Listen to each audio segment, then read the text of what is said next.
আপনি নিজে থেকে ইংলিশে কথা বলতে পারবেন এই ভিডিও দেখার পর থেকে। তো এই ভিডিওতে আমরা শিখবো যে আপনার মনে যে কথাগুলো আছে সেগুলো বাংলা থেকে ইংলিশে কিভাবে পরিণত করে মুখ খুলে বলে ফেলতে হয়। তো দেখেন, এই মানুষটার মাথায় এই বাংলা কথাগুলো আছে। তো সে বলতে চাচ্ছে আমি বাইরে যেতে চাই। কি বলতে চাচ্ছে? যে সে কিছু করতে চায়। তো ইংলিশে আমি কিছু করতে চাই এই ধরনের কথা আই ওয়ান্ট টু দিয়ে বলে। এই যে আই ওয়ান্ট টু।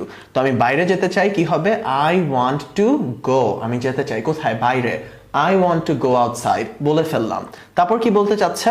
আমার ঔষধ কিনতে হবে। আচ্ছা, তো আমার কিছু করতে হবে। ইংলিশে এই ধরনের কথা I have to দিয়ে বলে। এই যে I have to। তো আমি বলবো I have to।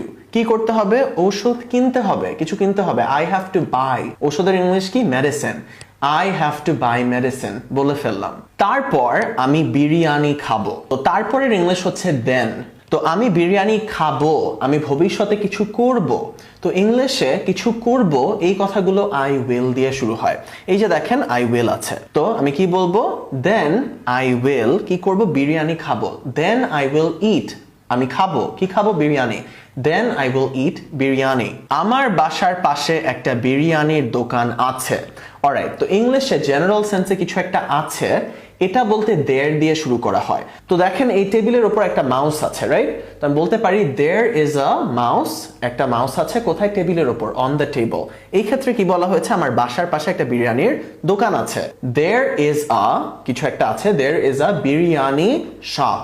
একটা বিরিয়ানির দোকান আছে কিসের পাশে? আমার বাসার পাশে। beside my house। পাশে হচ্ছে beside, আমার বাসা my house। There is a biryani shop beside my house। আমি সেখানে গতকাল বিরিয়ানি খেয়েছি। অলরাইট, তো আপনি পূর্বে কিছু করেছেন।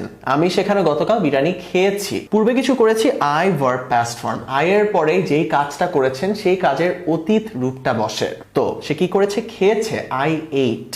I ate biryani. আমি বিরিয়ানি খেয়েছি সেখানে। I ate বিরিয়ানি there গতকাল yesterday। I ate biryani there yesterday বলে ফেললাম। আমার 5 মিনিটের মধ্যে বাসায় আসতে হবে।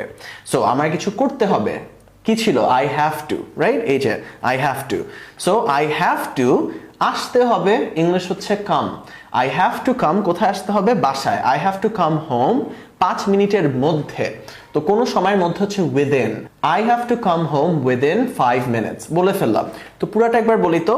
আমি বাইরে যেতে চাই, I want to go outside। আমার ওষুধ কিনতে হবে, I have to buy medicine। তারপর আমি বিরিয়ানি খাবো, then I will eat biryani.